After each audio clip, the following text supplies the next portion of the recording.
Whatalo whero tātu o tunu ina nei fwoi asa fau o tātu wheroa ima mafuta o tala tau longo i au si mai alau whaafonga. O le fionga le tamai te pāle miana i asa talalo i ele aso lulu o le nei vā yaso. Le whaata singa le wha lapu patonga o tangata suesu e le tuspa i ele Pasifika. Wa tau whaapupu o le OPSA po le Oceania Bible Studies Association. O le lau mua le kālesia whaapupu patonga keresiano Samoa i Malua. Na usu i ai le whaata singa na awa i manisi o sikola po tangata popoto le tuspa ia mai Australia ma New Zealand. Wa lato wha soa whaatasi masui o lea wha lap tonga ni manatu. E wha matala i le mata upu sirisili ma mau ese. Ono wha mawina le tuspa ia. Ia te au le anana fia ma le loto whaftai. Ona o le awanoa ua awai mai ai.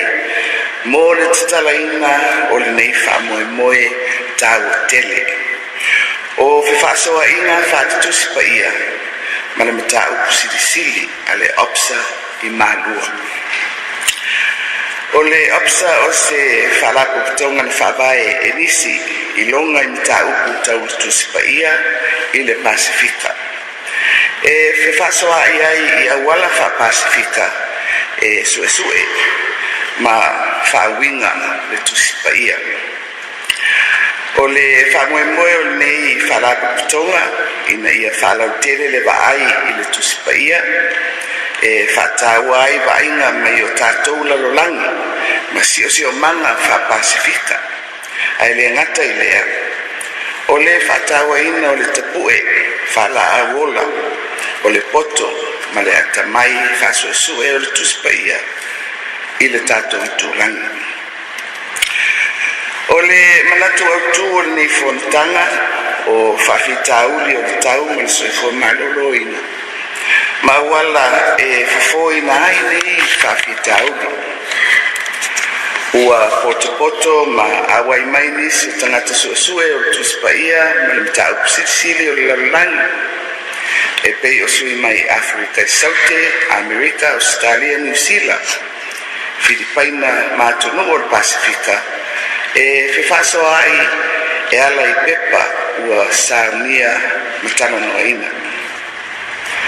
E momoli atu le anganga whawhitaitele e whai ai masui o le tātou malo i le OPSA ona o le tō whanai. E whawai ai le nei mawhitanga tangata suesue o le tuspa ia o le Pasifika ma le larolangi. E whatau ai le sairi i le fionga le atua ina ia whatu mawina le avea o le atua tōtas pa ia. Ma whawai i o langa e le ngata o tangata Samoa ai whapea foi le Pasifika. E mamori foi le anana whawhitaitele i tamau le kāresia ma kāresia whapototonga keresiana Samoa ona o le langolanga ma le lato whataua ino o mawhitanga ma whono tangata awane awa lava le whaawawina o le tātou na whatausi whai whatasi o le apo ino o soifua manuia o tanata lau tele i le tino ma whauwhau ma le anganga i Samoa matunu i whafu. Se vainga o le saunanga utua le tamai te ipale mia le fionga fia mena o mi mata afa na te tala alo i ai lea whaata singa. O le ono le tai au le neia sotofi Samoa na mori mawina ai le mawalunga o le sua o le tai. Ona o le tai o oo. Wa wha mawina ai le ofisa wa ai tau o le aso le nei. Wa pito mawalunga ai le tau o le sua o le tai ro tātu o tunu mo le neite usanga. Ma mata uina ai le sou ma le pea ua o ngā taifale ma le whata utau sa vidi. Ma ua wha malo si ai la pita inga mo o ngā sami umo le tātu o tunu. Wa wha iroe le ofisa le wa ai tau na upenga te wha ilangi. O le mawalunga o le sua o le tai, e te le ai se hawa noa ono a fi ai ma ta whanga ma no fuanga tu lata le sami, i ngalu whawhati ma lo longa i no fuanga tu ma ta whanga. O le tai o o wao fia umai Samoa, pe tai o no fuanga iau pito i siri o na la matia i lo longa i no fuanga tu ma ta whanga ma ngalu whawhati. O manono, a polima, o vaenga i sasae ma saute o poru mai ali pata whaasoloane i whale alili, si umu sa whata le whanga ma whale la tai. E whapena fo i no fuanga i sasae ma saute o le motu o savai, le au fia ia fio anga o tafua whaasolo atu i palauli, sa tu paitea masala inua, whaapea sa le longa I leanga I atu I puapua. Molongo ina nei le tunu o le mtanga luenga ala manuia pisi nisi ma leipa, I le whaamalo si ai o le tapu o matua whaasai so o se tangata po ni whaalabu putonga ma pisi nisi, ona whaonga ina le lotoa o lo o iai le wati tele ia pia, e au noa ma se I o enga lea mtanga luenga le malo, o lo iai le wa ia o le wati tele. I se whaasalalonga lea mtanga luenga ila na upenga te wha ilangi o lo wha ilo ai, o lo wa ia pele soli o le lotoa ma whaonga e nisi au noa ma se wha tanganga.